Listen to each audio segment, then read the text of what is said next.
So let me show you how to add money in Uber wallet. So after you open up the Uber application, go to profile at the bottom right side. So after you come to your profile like this, now tap on this wallet button. So if you come to this wallet, now you can tap on this add funds. So tap on this one time purchase. So from this option, now tap on this add payment method.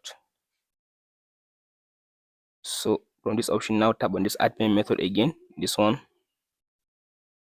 So here it will ask you, it will give you different option, but the reliable one is like you can use bank transfer or you can use debit card or credit card. So just choose the debit card or credit card.